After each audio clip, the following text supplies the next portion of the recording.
বকুল আপু, মোহাম্মদ জাফর ইকবাল। আজ চতুর্থ পর্ব। বকুল হিজল গাছটার মাঝামাঝি পা ঝুলিয়ে বসে বাইনোকুলার দিয়ে দেখছে। বাইনোকুলারের মতো মজার জিনিস পৃথিবীতে কি আর একটা আছে? একজনকে এত কাছ থেকে দেখা যায়, মনে হয় হাত দিয়ে ছোঁয়াও যাবে, অথচ সেই মানুষটা জানেও না যে তাকে কেউ দেখছে। বকুল বেশ অনেকক্ষণ থেকে বাইনোকুলারের স্পিড বোটটাতে বসে থাকা দুজন মানুষকে দেখছে। একজন বিদেশি, এত বড় মানুষ, অথচ হাফ প্যান্ট পরে বসে আছে। অন্যজন দেশি মানুষ। বিশাল গর্জন করে পানি কেটে স্পিড বোটটা এসেছে। এখন ইঞ্জিনটা বন্ধ করে দিয়ে সেটা পানির মাঝে দাঁড়িয়ে আছে। বাইনোকুলারে স্পষ্ট দেখা যাচ্ছে মানুষগুলি কথা বলছে, কিন্তু সেই কথা শোনা যায় না। বাইনোকুলার দিয়ে যেরকম দূরের জিনিস দেখা যায়, সেরকম দূরের কথা শোনা যায়, এরকম কি কোনো যন্ত্র আছে? মানুষ দুজন হাত দিয়ে পানির দিকে তাক দেখলো, তারপর তাদের গ্রামের দিকে তাকালো। কিছু একটা যন্ত্রের মতো জিনিস পানিতে ডুবিয়ে দিয়ে অন্য একটা যন্ত্রের মতো জিনিসের দিকে তাকিয়ে রইল। এই স্পিড বোটটা গত কয়েকদিন হলো বেশ ঘন ঘন আসছে। এখানে এসে নদীর মাঝামাঝি দাঁড়িয়ে থেকে কি যেন করে। আগে বকুল বুঝতে পারতো না কি করছে। এই বাইনোকুলারটা পাওয়ার পর থেকে সে দেখতে পারে কি করছে, কিন্তু এখনও বুঝতে পারছে না কিছু। বাইনোকুলারটা তার জন্য এনেছে নীলা। শুধু বাইনোকুলার না, জামা কাপড়, জুতা, সোয়েটার, বই, ক্যালকুলেটর, ক্যামেরা, কিছু বাকি রাখেনি। মনে হয় আস্তে একটা দোকান তুলে নিয়ে এসেছে। আরও অনেক জিনিস এনেছে যার নাম পর্যন্ত সে জানে না। পানি নিচে সাঁতার কাটার জন্য একরকম চশমা, সাথে ছোট একটা নল, যেন পানিতে ডুবে ডুবে নিঃশ্বাস নেওয়া যায়। ব্যাঙের পায়ের মতো বড় বড় পা, পায়ে লাগিয়ে সাঁতার কাটা ভারী সুবিধা। পাউডার, ক্রিম, লোশন, শ্যাম্পু এনেছে প্রায় এক বক্স। গ্রামের সব মেয়েদের দিয়েও মনে হয় শেষ হবে না। জামা কাপড়গুলি এত সুন্দর যে চোখ ফেরানো যায় না, কিন্তু মুশকিল হলো সেই জামা কাপড়গুলো কোথায় পরবে বুঝতে পারছে না। ঈদের দিন কিংবা কারোর বিয়ে হলে পরা যায়। বকুলদের বাসায় যেদিন বেড়াতে যাবে সেই দিনও পরতে পারে, তবে ছেলেদের মতো প্যান্ট আর ঢলঢলে টি শার্টগুলি সে মনে হয় কোনো দিনও পরতে পারবে না। কোনো ছেলেকেই দিয়ে দিতে হবে। শহরের মেয়েরা মনে হয় শার্ট প্যান্ট পরে ঘুরতে পারে, সে কীভাবে পরবে? যেদিন নীলা এসেছিল সেদিন বকুল আর নীলা সারাদিন একসাথে কাটিয়েছে। সকালবেলা গল্পগুজব, দুপুরবেলা পানিতে ঝাপাঝাপি, টুস্কির সাথে খেলাধুলা, বিকেলে গ্রামের রাস্তায় রাস্তায় হেঁটে বেড়ানো। কথা বলে বলে যেন আর শেষ হয় না। যে কথাটি অনেক দিন থেকে কাউকে বলবে বলবে করে নীলা কখনো কাউকে বলে উঠতে পারেনি, সেগুলো বকুলকে বলেছে। দীর্ঘ সময় নিয়ে বকুলকে তার মার কথা বলেছে। বলতে বলতে ভেউ ভেউ করে কেঁদে ফেলেছে। বকুল তখন তাকে শক্ত করে ধরে রেখে নিজেও ভেউ ভেউ করে কেঁদেছে। দুজন একজন আরেকজনকে ধরে কাঁদতে কাঁদতে গ্রামের মাঠের নির্জন রাস্তায় রাস্তায় হেঁটে বেরিয়েছে। বকুল তার ওড়না দিয়ে নিজের চোখ মুছে নীলার চোখ মুছে দিয়েছে, সান্ত্বনার কথা বলেছে। ইশতিয়াক সাহেব শমশেরকে নিয়ে গ্রামের মাতব্বরের সাথে কথা বলেছেন। যে গ্রামটির জন্য তার মেয়েকে ফিরে পেয়েছেন, সেই গ্রামের জন্য কিছু একটা করতে চান। আপাতত শুরু করবেন একটা স্কুল দিয়ে। স্কুলটা কোথায় হবে, জায়গা জমি কীভাবে জোগাড় করা হবে, সেটা নিয়ে কথাবার্তা হয়েছে। গ্রামটা ঘুরে ঘুরে দেখেছেন। সন্ধ্যাবেলা নীলা তাদের রাজহাঁসের মতো লঞ্চটাতে করে চলে গেছে। কয়েকদিনের মাঝে বকুলকে নীলাদের বাসায় বেড়াতে যেতে হবে। বকুল একেবারে গ্রামের মেয়ে। গ্রামের পথে ঘাটে নদীতে ঘুরে বেড়াতে তার কোনো সমস্যা হয় না, কিন্তু নীলাদের বাসায় গিয়ে সে কী করবে বুঝতে পারছে না। সে কখনোই কোনো বড় লোকের বাসায় যায়নি। শুনেছে তাদের বাথরুমগুলি নাকি তৈরি হয় সাদা পাথরের, বিছানা নাকি হয় নরম, ঘরে ঘরে থাকে এয়ার কন্ডিশনার। গরমের সময় ঘরটা হয় নদীর পানির মতো ঠান্ডা, শীতের সময় হয় কুসুম কুসুম গরম। বকুল অবশ্যই নীলাদের বাসায় যাওয়া নিয়ে মোটেও চিন্তার মাঝে নেই। নীলা হচ্ছে তার প্রাণের বন্ধু আর জীবনের বন্ধু, যার অর্থ হচ্ছে দুজন মিলে একজন মানুষ। কাজেই নীলা তাকে সব শিখিয়ে দিতে পারবে। সেও যেরকম নীলাকে গ্রামের জিনিসপত্র শিখিয়েছে, সাঁতার শেখাচ্ছে। বকুল চোখে বাইনোকুলার লাগিয়ে আবার নদীর মাঝে তাকালো। নৌকায় মানুষ দাঁড় টানছে। একজন মাল বোঝায় একটা নৌকাকে লগি টালিয়ে ঠেলে যাচ্ছে। বকুল মানুষটার মুখের দিকে তাকালো। বুড়ো মতো একজন মানুষ, মুখে খোঁচা খোঁচা দাড়ি, শরীরটা পাথরের মতো শক্ত। মানুষটা লগি ঠেলতে ঠেলতে দাঁড়িয়ে গেল, তারপর আকাশের দিকে তাকালো। তারপর ঘুরে পেছনে হাল ধরে থাকা মানুষটাকে কিছু একটা বলল। তখন সেও আকাশের দিকে তাকালো। দুজনেই আকাশের দিকে তাকিয়ে আছে। বকুল বাইনোকুলারটি নামিয়ে রেখে আকাশের দিকে তাকালো। এক কোনায় একটা কালো মেঘ। বকুল মেঘটার দিকে ভালো করে তাকালো। এটার নিশানা ভালো না, মনে হচ্ছে কিছুক্ষণের মাঝেই একটা বড় ঝড় আসবে। বকুল আকাশের মেঘটার দিকে তাকিয়ে রইল। নিরীহ ছোট একটা মেঘ, কিন্তু কিছুক্ষণের মাঝেই নিশ্চয় সমস্ত আকাশকে ছেয়ে যাবে। নদীতে নৌকাগুলোর মাঝে একটা ব্যস্ততার চিহ্ন দেখা যাচ্ছে। সবগুলিই ঝড় শুরু হওয়ার আগে মনে হয় তীরে চলে আসতে চাইছে। বিদেশি সাহেবকে নিয়ে যে স্পিড বোটটা ছিল সেটাকে এখন আর দেখা যাচ্ছে না, চলে গিয়েছে কি না কে জানে। বকুল হিজল গাছটা থেকে নেমে এলো। ঝড় শুরু হলে মানুষজন খুব আতঙ্কিত হয়ে যায়, কিন্তু ঠিক কী কারণ জানা নেই, ঝড় দেখতে বকুলের অসম্ভব ভালো লাগে। যখন আকাশ কালো করে মেঘ হয়, সেটা জীবন্ত প্রাণীর মতো আকাশে পাক খেতে থাকে। বিজলি চমকে চমকে উঠে প্রচণ্ড শব্দে বজ্রপাত হয়। প্রথমে দমকা হাওয়া, তারপর প্রচণ্ড বাতাসে চারিদিকে থরথর করে কাঁপতে থাকে। তখন বকুলের ইচ্ছে করে দুহাত ওপরে তুলে আনন্দে চিৎকার করতে করতে ছুটে বেড়ানো। বকুল আবার আকাশের দিকে তাকালো। ছোট মেঘটা দেখতে দেখতে অনেকখানি বড় হয়ে গেছে। আকাশের একটা অংশ এর মাঝে অনেকখানি ঢেকে ফেলেছে। মেঘের মাঝখানে বিদ্যুতের ঝলকানি শুরু হয়ে গেছে। বকুল হিজল গাছ থেকে নেমে এলো। বাইনোকুলারটা বাড়িতে রেখে আসতে হবে, ঝড় বৃষ্টিতে ভিজে গেল, এত সুন্দর জিনিসটা নষ্ট হয়ে যাবে। একবার ঝড় শুরু হয়ে গেলে মা বাড়ি থেকে বের হতে দেবে না, তাই আগে থেকেই বের হয়ে যেতে হবে। ঝড়ের মাঝে ছুটে বেড়াতে কি মজাই না লাগে। বকুল বাড়িতে বাইনোকুলার রেখে আবার যখন নদীর তীরে এসে হাজির হলো, তখন আকাশের অর্ধেক মেঘে ঢেকে গেছে। একটু আগে দিনটা ছিল আলো ঝলমলে, এখন কেমন যেন অন্ধকার নেমে আসতে শুরু করেছে। চারিদিকে থমথমে একটা ভাব, এতটুকু বাতাস নেই। নদীর পানিতে কেমন যেন কালচে একটা রং চলে এসেছে। ছোট ছোট ঢেউ এসে তীরে আসতে পড়ছে। বকুল নদীর তীরে দাঁড়িয়ে থেকে দেখে একটু আগেও কতগুলো নৌকা ছড়িয়ে ছিটিয়ে ছিল, এখন চারিদিক ফাঁকা। আকাশে কিছু পাখি উড়ে উড়ে যাচ্ছে। মনে হয় পাখিগুলো মানুষ থেকেও আগে বুঝতে পারে একটা কিছু হতে যাচ্ছে। বকুল নদীর তীরে হাঁটতে থাকে। অন্যদিন হলে আরও কিছু বাচ্চা কাচ্চা জুটে যেত, কিন্তু আজকে যেন কেউ নেই। বকুল আবার আকাশের দিকে তাকালো। মেঘটা এখন পুরো আকাশকে ঢেকে ফেলেছে। আর কি ঘন কালো মেঘ, মনে হয় যেন কুচকুচে কালো ধোঁয়া। মেঘটা থেমে নেই, জীবন্ত প্রাণীর মতো নড়ছে, ঘুরপাক খাচ্ছে, এক জায়গা থেকে আরেক জায়গায় ছড়ে যাচ্ছে। মেঘের ভেতর থেকে মাঝে মাঝে বিদ্যুতের ঝলকানি উকি দিচ্ছে, কেমন যেন একটা ভয় ভয় ভাব। বকুলের ভেতরে কেমন জানি এক ধরনের উত্তেজনার ভাব হয়। ভয়ের একটা ব্যাপারে তার কেন এরকম আনন্দ আর উত্তেজনা হয় কে জানে। নদীর পানিতে ঢেউটা আস্তে আস্তে বাড়তে থাকে। কালো পানিতে একটা থমথমে ভাব হঠাৎ হঠাৎ এসে তীরে আঘাত করছে। বকুল হিজল গাছটার নিচে গিয়ে দাঁড়ালো এবং হঠাৎ করে বাতাসের একটা ঝাপটা অনুভব করলো। ইতোতত দমকা হাওয়া, শুকনো পাতা, ধুলোবালি খড়খড় উঠতে থাকে। পশু পাখির চিৎকার শোনা যায় চারিদিকে একটা ছোটোছুটি, এবং তার মাঝে হঠাৎ কচার শব্দ করে খুব কাছে যেন বাজ পড়ল। সাথে বিদ্যুতের ঝলকানিতে চারিদিক আলো হয়ে ওঠে। দমকা বাতাসের বেগ বাড়ছে, শো শো আওয়াজ হতে থাকে, এবং হঠাৎ আবার বিদ্যুৎ ঝলকানির সাথে সাথে প্রচণ্ড শব্দ করে খুব কাছাকাছি কোথাও আবার বজ্রপাত হলো। ফোঁটা ফোঁটা করে বৃষ্টি পড়তে শুরু করলো। প্রথমে ছাড়া ছাড়া ভাবে, একটু পরে একটা না। বৃষ্টির ঝাপটায় বকুল এক নিমিষে ভিজে চুপসে গেল। কি ভালোই না লাগে তার বৃষ্টিতে ভিজতে। বাতাসের বেগ বাড়ছে, সাথে বৃষ্টি।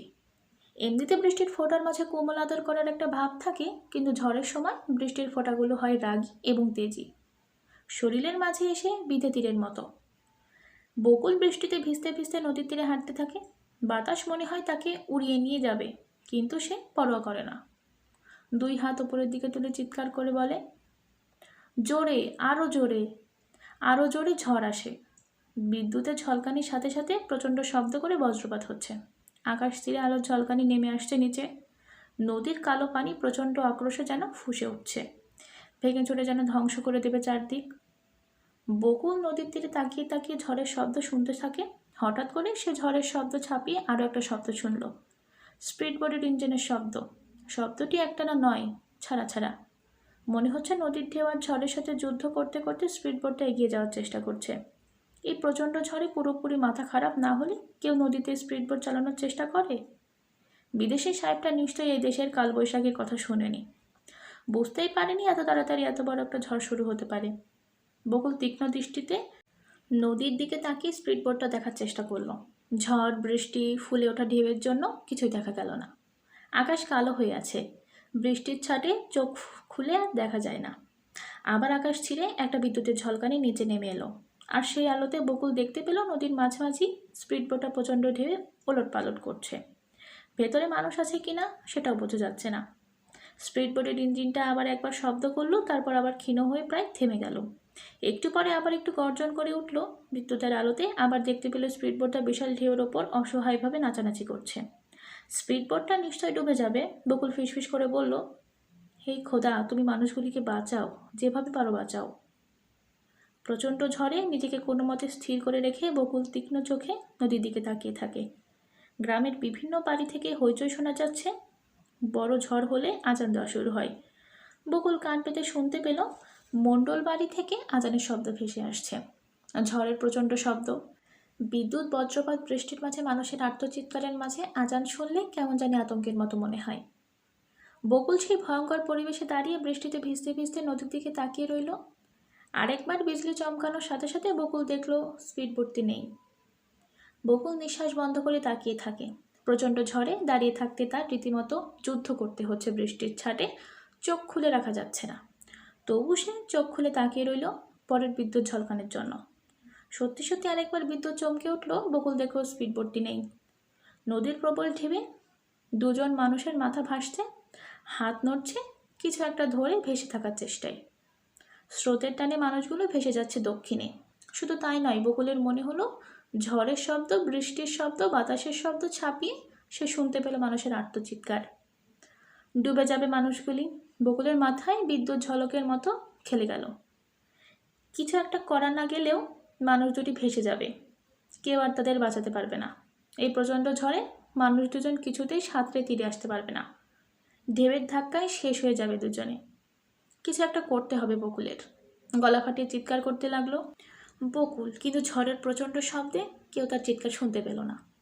শুনতে পেলেও কিছু লাভ হতো না। এই প্রচণ্ড ঝড়ে কে যাবে তাদের উদ্ধার করতে? টুস্কি। হঠাৎ করে বকুলের টুস্কির কথা মনে পড়ল। শুধুমাত্র টুস্কিই পারবে তাদের বাঁচাতে। এই প্রচণ্ড ঝড়ে তাদের কাছে সাঁতরে যেতে পারবে শুধু টুস্কি।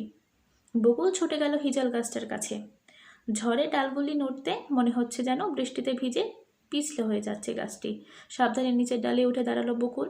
বাতাসের ঝাপটায় সে পড়ে যেতে চাইছে নিচে। তার মাঝে শক্ত করে ধরে রাখলো মোটা ডালটা। চাবুকের মতো ছুটে আসছিল সরু ডালগুলো। শরীর নিশ্চয়ই ক্ষতবিক্ষত হয়ে যাবে তার। বুঝতে পারছে না এখন। গাছের ডালের নিচে নেমে এসে সে ডালটাকে ঝাঁকাতে লাগলো পায়ের জোরে। পানিতে ডালগুলো শব্দ করতে লাগলো। টুস্কিকে ডাকতে হলে সে এখানে এসে ডালগুলিকে ঝাঁকিয়ে শব্দ করে। কখনো সমস্যা হয়নি আগে, প্রত্যেকবারই ডেকে এসেছে টুস্কি। কিন্তু এখন এই ঝড়ের প্রচণ্ড উত্থাল পাথাল শব্দে কি টুস্কি শুনতে পাবে পানিতে ডাল ঝাপটানোর কথা? আসবে কি টুস্কি? হিজল গাছের নিচু ডালটিতে লাফিয়ে লাফিয়ে বকুল যখন প্রায় হাল ছেড়ে দিচ্ছিল, ঠিক তখন হঠাৎ নদীর কালো পানির মাঝে ভেসে এসে টুস্কি বের হয়ে এলো। টুস্কি! বকুল চিৎকার করে বলল, টুস্কি, এসেছো? টুস্কি বকুলের কথা বুঝতে পারলো কি না বোঝা গেল না, কিন্তু পানিতে ঘুরে এসে আবার ভুস করে ভেসে উঠে লাফিয়ে উপরে উঠে এলো। ঝড়ের মাঝে বকুলের যেরকম আনন্দ হয়, টুস্কিরও ঠিক সেরকম আনন্দ হয় বলে মনে হচ্ছে। টুস্কি, আমি আসছি। এ কথা বলে বকুল নদীর ফুঁসে ওঠা কালো পানিতে ঝাঁপিয়ে পড়ল।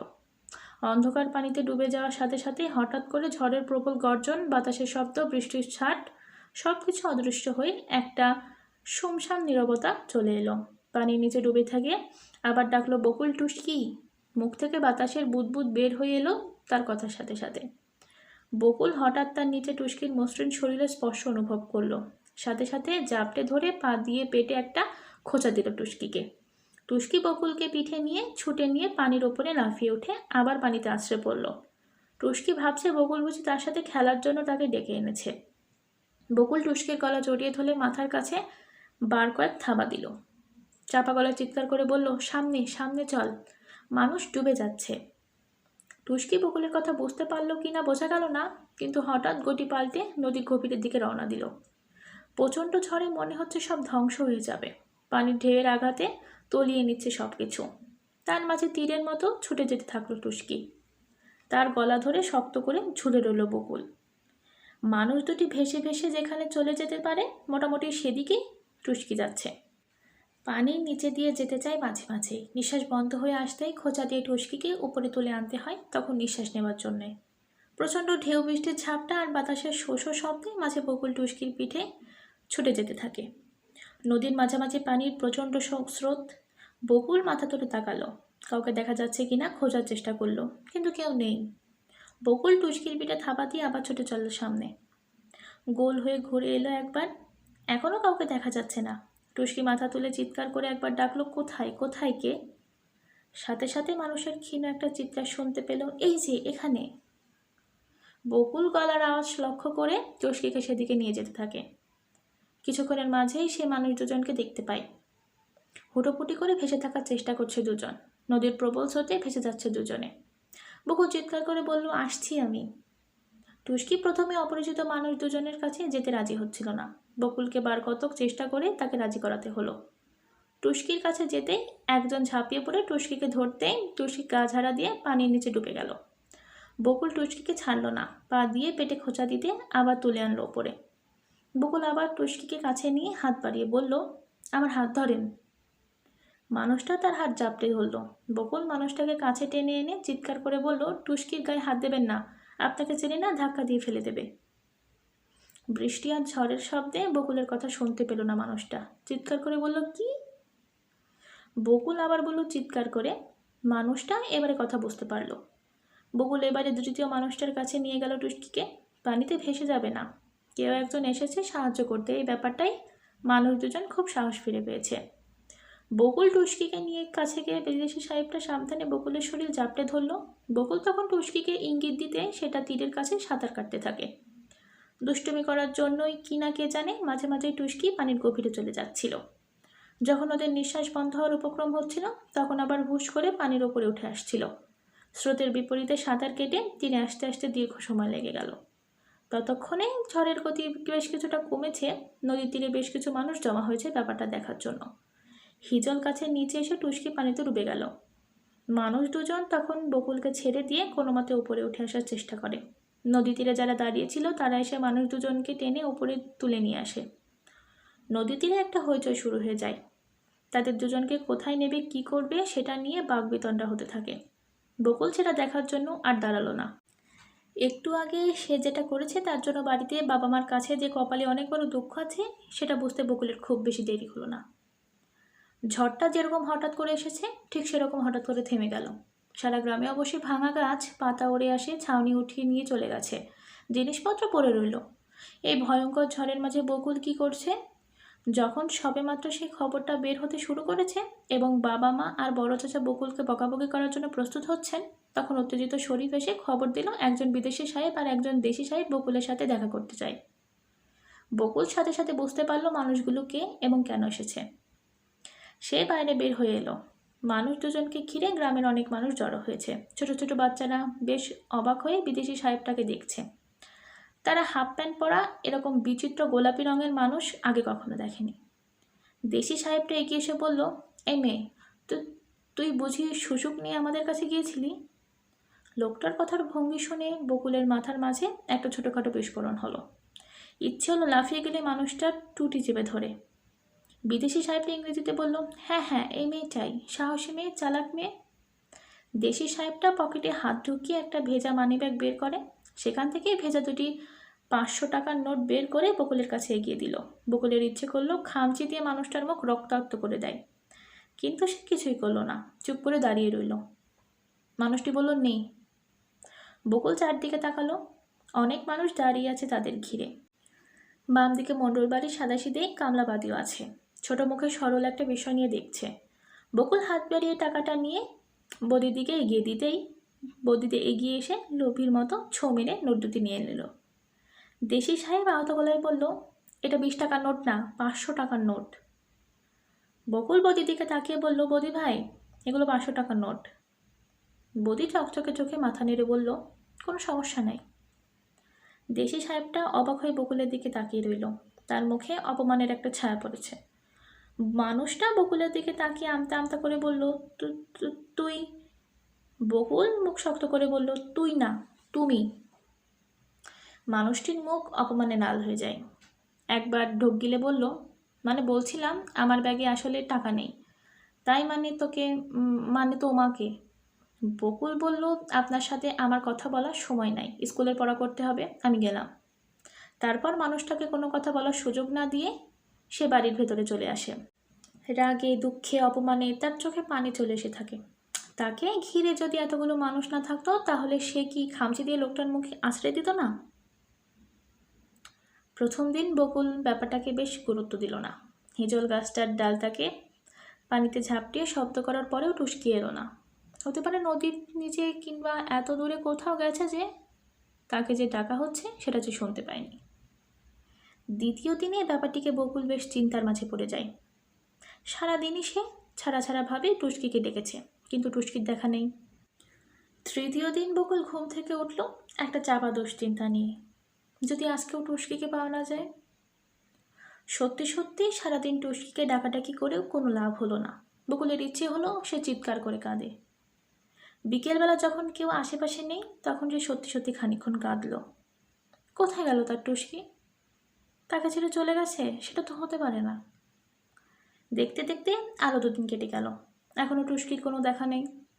বকুল শুকনো মুখে নদীর তীরে ঘুরোঘুরি করে, নদীর পানিতে পা ভিজিয়ে বসে থাকে। হিজল গাছের ডাল পানিতে ঝাপটিয়ে শব্দ করে। সে কিছুতেই মেনে নিতে পারছিল না, কিন্তু এখন মনে হচ্ছে সত্যি সত্যিই টুসকি হারিয়ে গেছে, আর কোনোদিন তাকে ফিরে পাবে না। বুকের ভেতরটা তার মোচড় দিতে থাকে। গভীর রাতে ঘুম ভেঙে যায়, সে বিছানায় উঠে বসে থাকে। জানলা দিয়ে সে নদীর তীরে তাকিয়ে থাকে। না জানি কোথায় কোনো বিপদে পড়েছে টুসকি। 1 সপ্তাহ পর এক শুক্রবার সন্ধ্যাবেলা শরীফ ছুটতে ছুটতে এলো বকুলের কাছে। দৌড়ে এসে হাঁপিয়ে গেল, নিঃশ্বাস নিতে পারছে না। কিছু একটা বলতে চাইছে, কিন্তু উত্তেজনায় বলতে পারছে না। বকুল ভয় পাওয়া গলায় বলল, কি হয়েছে? টুসকি? টুসকি কোথায়? টেলিভিশনে। টেলিভিশনে? হ্যাঁ। শরীফ লম্বা একটা নিঃশ্বাস নিয়ে বলল, মণ্ডল বাড়িতে টেলিভিশনে খবর এসেছে, টুসকিকে দেখিয়েছে। ঢাকায় টুসকিকে নিয়ে একটা সার্কাস হচ্ছে। সার্কাস? হ্যাঁ। বকুল হতবাক হয়ে বসে রইল। পুরো ব্যাপারটা এখনও তার বিশ্বাস হচ্ছে না। তাদের টুসকিকে ধরে নিয়ে সেটা দিয়ে সার্কাস দেখানো হচ্ছে। বকুল আবার জিজ্ঞেস করলো, তুই নিজে দেখেছিস? আমি নিজে দেখেছি। শরীফ বুকে থাবা দিয়ে বলল, খোদার কসম। বাংলা খবরে যেটা বলা হয় সেটা রাত 10টায় ইংরেজিতেও বলা হয়। কাজেই রাত 10টার সময় বকুল মণ্ডল বাড়িতে হাজির থাকলো। মণ্ডল বাড়িতে যে টেলিভিশন আছে সেটা দেখতে গ্রামের অনেক মানুষ এসে ভিড় জমায়। বাইরের ঘরে মানুষ গিজগিজ করতে থাকে, তার মাঝে বকুল খানিকটা জায়গা করে নিল। ইংরেজি খবর শুনে কেউ বিশেষ কিছু না বুঝে অনেকক্ষণ তখন চলে গেল। বকুল সুযোগ পেয়ে একেবারে কাছে এসে অপেক্ষা করতে থাকে। সত্যি সত্যি খবরের শেষের দিকে হঠাৎ করে টেলিভিশনে টুসকিকে দেখানো হলো। টুসকি পানির মাঝে ভুস করে বের হয়ে আসছে, অসংখ্য মানুষ হাততালি দিচ্ছে। তারপর খবরের একজন মানুষ কয়েকজন মানুষের সাক্ষাৎকার নিল। খবরটি ইংরেজি হলেও সাক্ষাৎকারটি বাংলায়। বকুল শুনতে পেল মানুষগুলি বলছে যে বিদেশে যেরকম ডলফিনের খেলা দেখানো হয় তারাও সেরকম বাংলাদেশের নিজস্ব সম্পদ সূচকের খেলা দেখাচ্ছে। তারা আপাতত একটি সূচক দিয়ে কাজ শুরু করেছে, কয়েকদিনের মাঝেই আরও সূচক নিয়ে আসবে। যে মানুষটি সাক্ষাৎকার নিচ্ছে সে তখন জিজ্ঞেস করলো, আপনারা কিভাবে সূচককে খেলা দেখানো শেখাচ্ছেন? আমাদের সেজন্য বিদেশ থেকে বিশেষ প্রশিক্ষণপ্রাপ্ত মানুষ আনা হয়েছে। তাদের একজন হচ্ছে পিটার ব্ল্যাঙ্ক। তখন পিটার ব্ল্যাঙ্ককে দেখানো হলো এবং বকুল চমকে উঠে দেখো পিটার ব্ল্যাঙ্ক হচ্ছে ঝড়ের মাঝে স্পিডবোটে ডুবে যাওয়া সে মানুষটিকে সে উদ্ধার করেছিল। খবরের প্রতিবেদনে আরও অনেক কিছু বলা হলো। যে প্রতিষ্ঠানটি বিনোদনের জন্য এই খেলা দেখানো হচ্ছে তাদের নাম হলো ওয়াটার ওয়ার্ল্ড। তাদের খেলা দেখানো হয় প্রতিদিন বিকাল 5টায় এবং সন্ধ্যে 7টার সময়। যেখানে খেলাটি দেখানো হচ্ছে সেই জায়গাটার নাম উত্তরণ।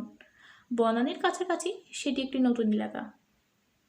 পলাশপুর গ্রামের সবাই বকুলকে এবং টুসকিকে দেখেছে, কাজে সবাই টেলিভিশনের টুসকিকে চিনতে পারল। তারা এমন ভান করতে লাগলো যে এটা টুসকির বিশাল একটা সৌভাগ্য যে তাকে টেলিভিশনে দেখানো হচ্ছে। নদী থেকে তাকে ধরে নেওয়া যে একটা অন্যায় কাজ সেটা একজনও বুঝতে পারল না। মণ্ডল বাড়ি থেকে বকুল প্রায় চোখে পানি নিয়ে বের হয়ে এলো। অন্ধকার পথে বাড়ি ফিরে আসতে আসতে বকুল ঠিক করে ফেললো সে কাল ভোরেই ঢাকা যাবে।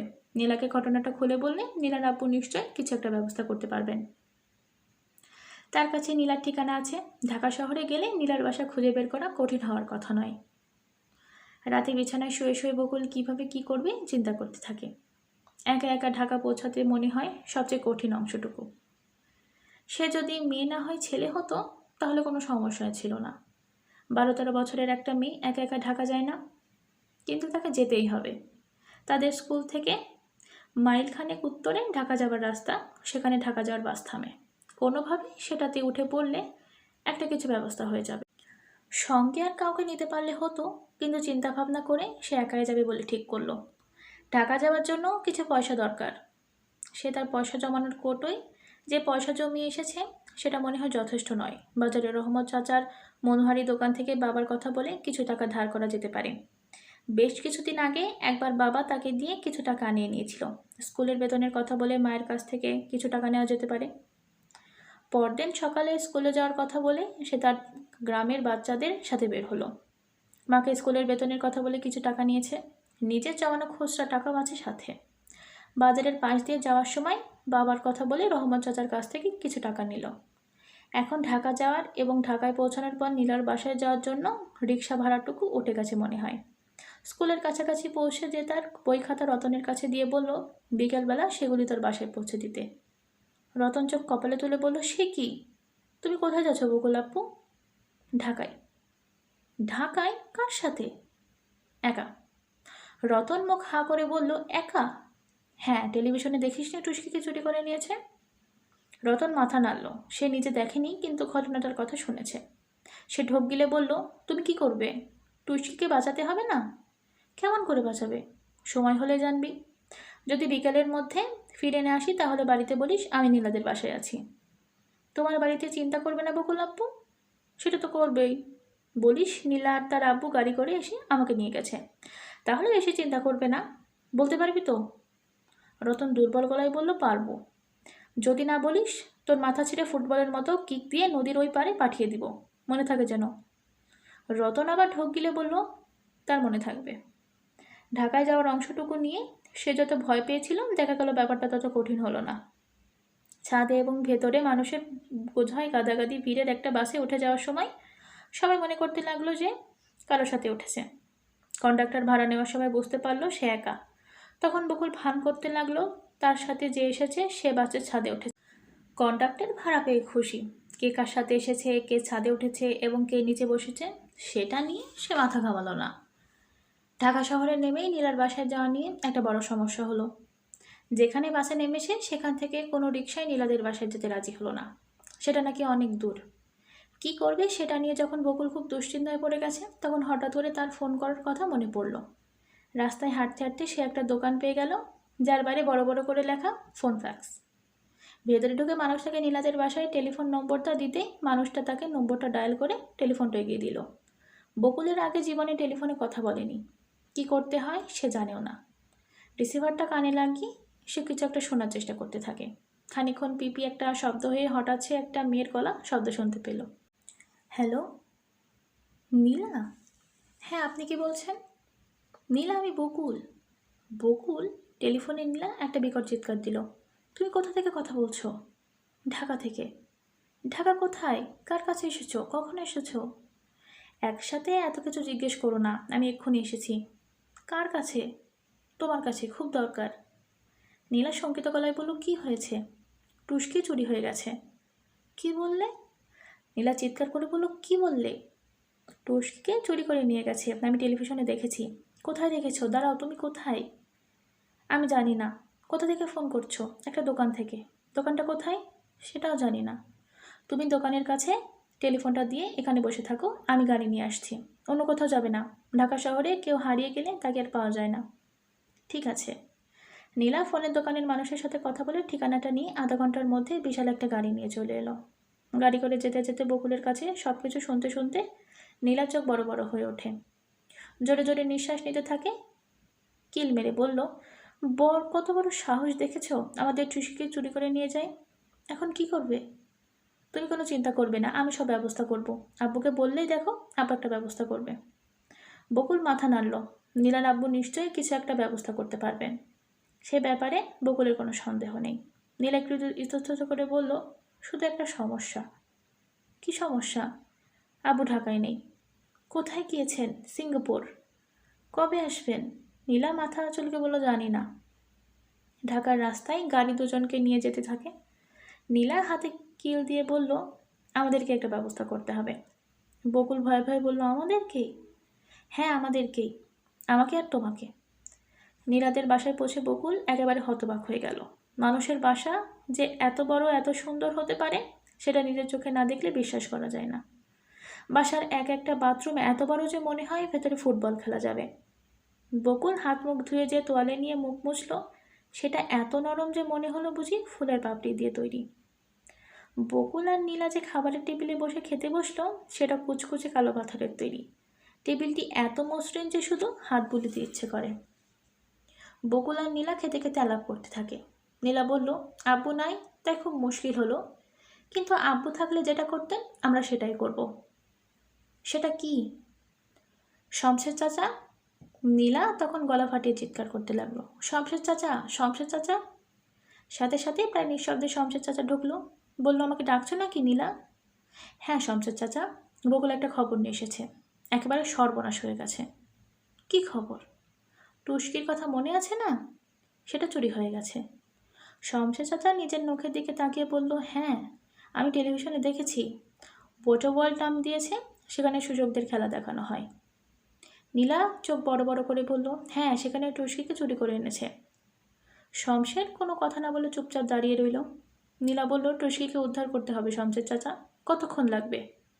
শমশের চাচা একটা নিঃশ্বাস ফেলে বলল, টুস্কিকে এত সহজে উদ্ধার করা যাবে না নীলা। নীলা ভয় পাওয়ার গলায় বলল, কেন? টুস্কি কারো সম্পত্তি ছিল না, সেটা নদীর একটা সূচক। নদীর যে কোনো মাছ যেমন ধরা যায়, ঠিক সেরকম যে কোনো সূচকও আনা যায়। বকুল ভাই আর্তনাদ করে বলল, টুস্কি আমাদের সূচক, আমাদের, আমার। শমশের একটু হাসার চেষ্টা করে বলল, আমি জানি, কিন্তু আইনের দিক দিয়ে তোমার ছিল না। এখন এটা আইনের দিক দিয়ে ওয়াটার ওয়ার্ল্ডের, তারা যদি ছেড়ে না দেয় আমাদের কিছু করার নেই। নীলা প্রায় কেঁদে ফেলে বলল, কিছু করার নেই? শমশের একটা নিঃশ্বাস ফেলে বলল, না, নেই। স্যার যদি থাকতেন তাহলে কিছু করতে পারতেন। শমশের চাচা, আব্বুকে এক্ষুনি ফোন করুন, এক্ষুনি। ধন্যবাদ।